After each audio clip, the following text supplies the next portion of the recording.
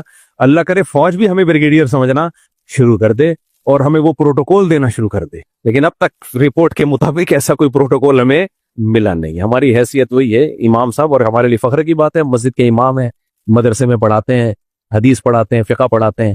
خیر کہاں سے کہاں بات چلے گئے, اپنے دکھڑے بھی بیچ میں آتے رہتے ہیں نا. تو میں یہ کہہ رہا تھا اب اتنی مخالفت میری ہو گئی ہے نا, میں اپنے لوگ آج سے میں انسبسکرائب کر رہا ہوں, آج سے میں یہ کر رہا ہوں, آج سے تو اب میں نے سوچا یار اب پھر شروع ہی ہو جاؤ. اور بھی بہت ساری باتیں ہیں جو حقائق ہیں جو ہم بیان نہیں کر پا رہے تھے کہ خام میں ان کو چھیڑ کے کیا مسئلہ کھڑا ہو جائے گا. لیکن اب آئندہ مارکیٹ میں اور بہت ساری چیزیں آنے والی ہیں, صبر کرنا, ٹھیک ہے نا, حوصلہ بڑا رکھنا. ہوں گی صحیح, کبھی غلط بیانی سے انشاءاللہ ممبر پہ کام نہیں لوں گا. میں بات کیا کر رہا تھا, جو میں نے کہا تھا ایک صحیح بات اور بھی ہے, آپ کا کام ہے نا گچی پکڑ کے رکھا کریں, موضوع سے میں ہٹ جاتا ہوں تو بہت دور چلے. ہاں تو قاری لوگ جو ہے نا, قاری لوگ میں نے بھی بڑا فیور کیا کمبخت قاریوں کو. 1-2 کیسز آتے تھے, قاری نے بچے کو مارا, مدرسے والے آئے, انہوں نے کہا مفتی صاحب پلیز جو ہے آپ جو ہے مدرسہ بدنام ہوگا اور یہ ہو جائے گا اور وہ ہو جائے گا. تو ہم نے یہ قاری کی دوبارہ شکایت آپ کو نہیں ملے گی, اور جو ہے اب انشاءاللہ تو ہم نے بھی مٹی ڈال دی. ہم نے کہا چلو یار ایک دفعہ غلطی ہوئی ہے, گارنٹی لے لی, معاہدے لے لیے, قاری صاحب آئندہ نہیں ہوگا. ہم نے کہا اب اگر کسی قاری نے, میں بار بار آپ سے کہتا ہوں, مارنا تو دور کی بات, ہاتھ لگایا نا کسی کو اور مجھے پتا چل گیا, اس مدرسے کے خلاف ولاگ میں بناؤں گا. آپ کہہ سکتے ہو مفتی صاحب پھر ہم بھی آپ کے خلاف ولاگ بنائیں گے. میرے خلاف جتنے ولاگ بننے تھے, گالیاں پڑنی تھی, وہ ساری کی ساری گالیاں الحمدللہ مجھے اس 1 ہفتے میں پڑ چکی ہیں. تو اس سے میرا امیون سسٹم بوسٹ کر گیا ہے, ٹھیک ہے نا. دیکھو جب آپ کی مخالفت ہوتی ہے نا, یا تو آپ ڈپریشن میں چلے جاتے ہو یا آپ مخالفت سننے کے عادی بن جاتے ہو. آسان مثال سے بات سمجھاؤں گا آپ کو. جب کوئی بیماری آتی ہے, ڈاکٹر سے پوچھیں آپ, ڈاکٹر آپ کو بتائیں گے جب آپ بیمار ہوتے ہو نا, تو یا تو آپ بیماری میں مر جاتے ہو, معذور ہو جاتے ہو یا مر جاتے ہو, یا آپ کی باڈی اس بیماری کو ٹھیک کر دیتی ہے. پھر وہ والا وائرس آپ پہ جتنی دفعہ بھی اٹیک کرے آپ پہ اثر نہیں ہوتا. اس لیے جن بچوں کو زندگی میں کبھی غم نہ ملا ہو نا, وہ بہت خطرناک زندگی ہوتی ہے ان کی. اگر کہیں بھی ان کو تھوڑا سا غم ملے وہ ڈپریشن میں چلے جاتے ہیں. باہر ملکوں میں بچوں میں دماغی ہیلتھ کے مسئلے غریب ملکوں سے زیادہ ہیں. پتہ ہے آپ کو یہ بات؟ جن ملکوں میں ترقی ہے, مجھے یاد ہے امریکہ سے ایک صاحب کے بیٹی کے لیے رشتہ آیا, لڑکا بالکل ینگ تھا, تو اس لڑکی کے ابا نے مجھ سے رابطہ کیا کہ آپ ذرا امریکہ جاتے رہتے ہیں, اس علاقے کے لوگوں سے پتہ کریں. میں نے اچھا, میرے ذہن میں فوراً یہ تھا کہ بچہ بھی لونڈا لپاڑا نیا نیا